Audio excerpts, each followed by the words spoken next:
Хайырлы көн Дөнья студиясы әзерләгән тапшыруларны караучы хөрмәтле милләттәшләребез. Бүген безнең студиябызда кунак бар. Ул Татарстанның халык артисты Фердинанд Сәләхов. Хайырлы көн. Хәерле көн.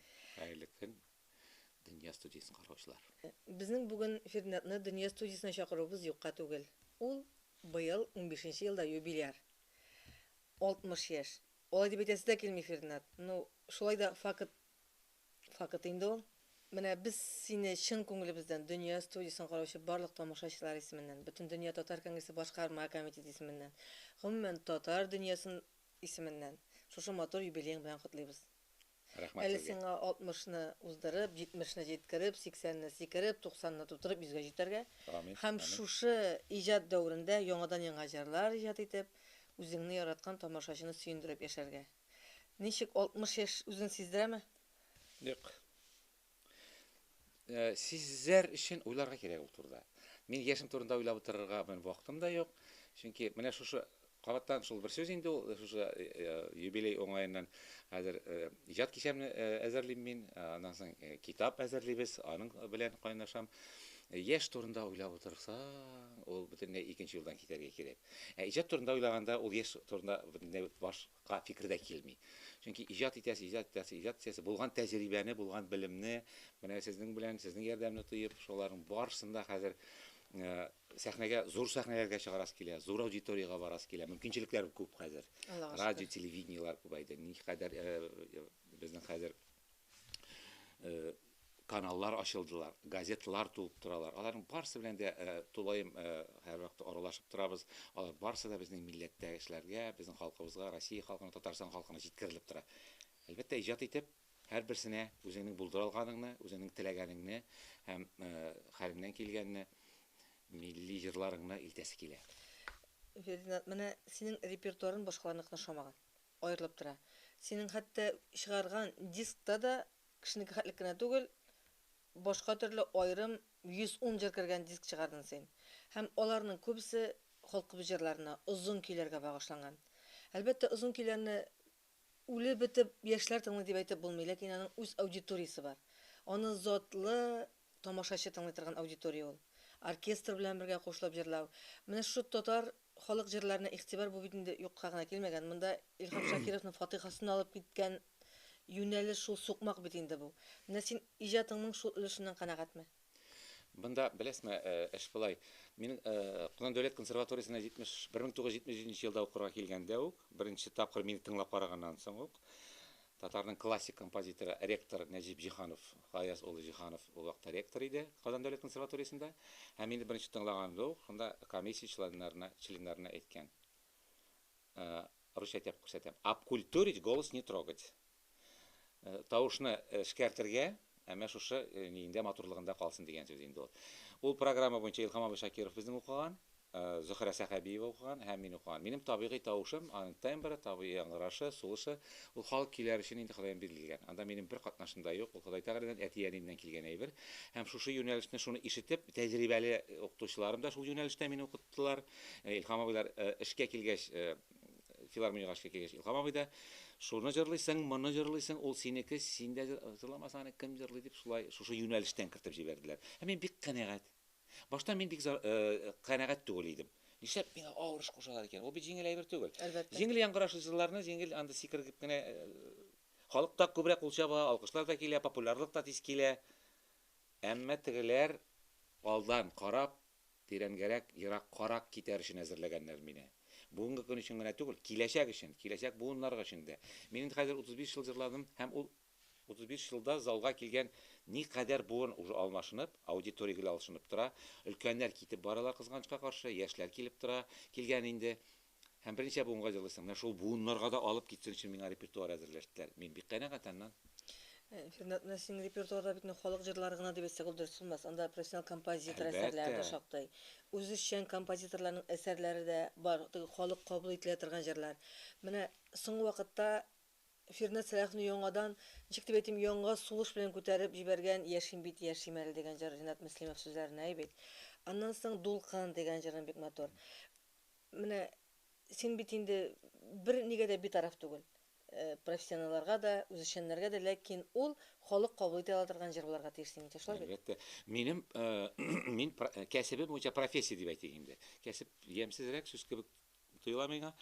Профессиям буенча, Бәлки һөнәрем буенчадыр. һөнәрем буенча, манча дөресрәк.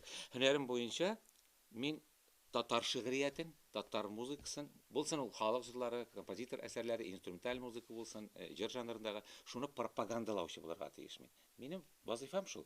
Шуларны һәр кайсы аның ул минем игътибарыма лаек, минем аңлаешыма якын икән, минем йөрәгемә якын икән, мин аларны әлбәттә тамашачыга, тыңлаучыга җиткерергә тырышам. Һәм минем андагы төп вазифам композитор әйтергә теләгәнне, шагыйрь әйтергә теләгәнне җиткерү. Һәм бу таралганча киңәйтү, аны ачу, башкарылган әсәр, миңа кадәр кемдә булса аны башкарган икән. Мин аны яңачарак ачырга тиеш булармын. Мин аны һичничә түбән төшерергә тиеш түгел, өскә күтәрергә тырышырга тиеш. Менә шуңа күрә композиторларның әсәрләрдә минем бәхтемә каршы, бәхтемә күрә, мин шушы иҗат дәвремдә безнең композиторларыбызның композиторлар берлегенең чәчәк аткан җырларына Фасил Ахметов, Алмаз Манасыпов, Бату Малюков, Еникеев, Күбиндалар. Җиһанов, сарап китсәң инде, Рөстәм абыйлар, Яхиннар, Сарап Асадыйковалар, аларның барысыннан да мин хәзерге композиторлар, Резда Ахеров, Калимуллин, Батыркаева, Мәсгуд Шәмсдинова, чын профессионал татарның композиторлары, классик композиторлар дип әйтә торган композиторлар. Нишләп Резда турында классик дип әйтмәскә мөмкин, аның Шагыйрь мәхәббәте дигән оперлары язган әсәрләре Сәхнәдә куела икән, әйбәт. Республиканың төп сәхнәләрендә куела. Шулар белән бергә иҗат иттем. Аларның әлбәттә минем чагылыш иҗатында. Алар алтын фондка кергән язмалар бар, радио, телевидение фондларында саклана торган язмалар бар. Һәм көн сайын радио, телевидениедә минем җырларымны гына пропагандалый алмый. Шуңа күрә дисклар ашабыз, аларны халыкка җиткергә тырышабыз. Шуңа күрә бер дискта 110 җыр җыела да инде ул. Яшим бит яшим әле дигән җырның.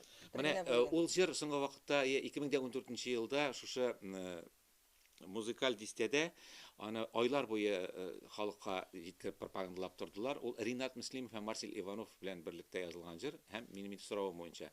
Мин менә 3 ел элек 24 ел сәхнәдә бергә иҗат иткән бик якын кешемне, әтием, мәнием, апам, сеңлемне, мин аның кем икәнен дә белмим, әмма ләкин ул бик якын һәм газиз кеше. Минем иҗат биографиямда төп рольне уйнаган кеше дип әйтә алам. Рафик Вартан улы Аганов иде. Ул 59 яшендә сәхнәдә менә концерт вакытында шушы дөньядан йөрәге туктап өзелеп, аерылыштык без аның белән, һәм мин бик авыр кичердем. Ул минем бик зур югалтуым иде.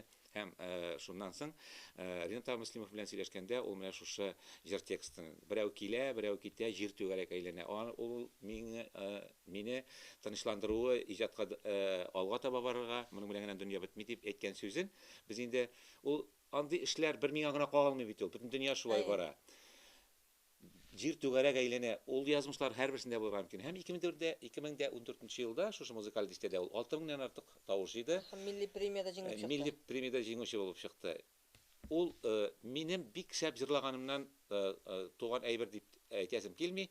Ул һәркемнең дә язмышын сөйләгәнгә күрә. Ул һәркемнең дә язмышына кагыла. Һәркемнең кагылмаса да бик күпләрнекенә кагылган язмышлы җыр. Әйдә шул җыр. Берәү килә, берәү китә, җир түгәрәк әйләнә. Бер кайгыны җиңү белән икенчесе бәйләнә.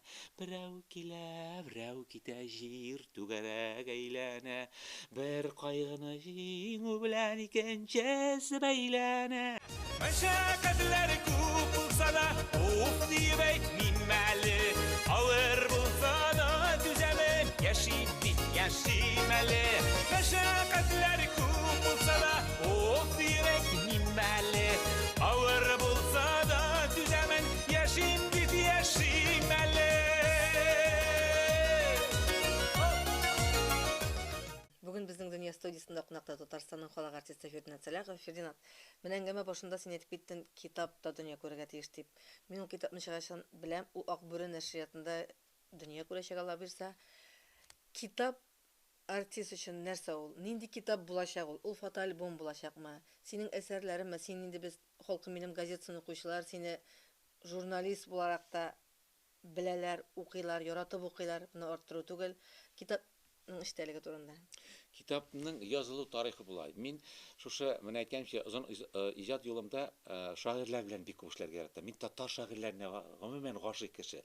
Марсель Абыгалиевлар, Газинур Муратлар, Фәүзия Бәйрәмовалар, Рәзилә Вәлиевлар, Равил Файзуллиннарның, Асия Юнусовларның иҗатларын бик күбесен яттан белән. Мин хәзер бер диск та әзерлим. Бер 20дән артык шагыйребезнең шигырьләрен язып, үземдә шул дискны булдырасым килә. Бәлки аны мин тамашачыга да тәкъдим итәрмен әле. Шушы язучылар белән иҗат юлында гастрольләрдә йөргән вакытта сөйләшәсең бит инде. Анда сөйләшәсең, бу турыда сөйләшәсең, күбрәк шигърият турында сөйләшәсең инде. Хәзерге кебек акча турында сөйләшү юк иде ул элек. Хәзер гел акча турында сөйләшәләр юлларда. Ә ул вакытларда без шигърият, җыр турында, иҗат турында күбрәк аралашадыр идек һәм шушы бәхетемә миңа әйтәләр иде: "Син нишләп язмыйсың?"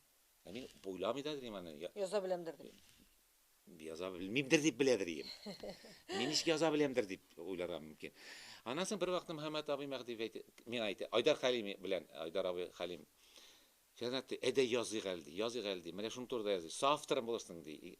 Мин әйтәм, Айдар абый, мин яза белмим. Ана Мөхәммәд абый шул ук сүзне әйтә. Ничек языйм дим. Менә ничек сөйләшәсең? Менә шулай төзек дөрес сөйләп, менә шулай язырга кирәк дип.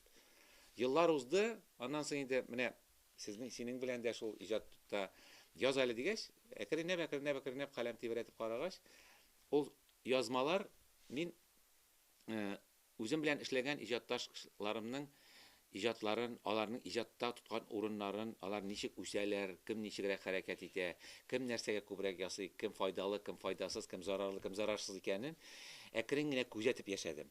Кемнән нәрсә өйрәнергә тырыштым мин, күпләреннән өлге иттем үземә. Менә шуларны мин каләм белән ак кагазга төшерә башладым. Һәм ул шактый гына җыелды.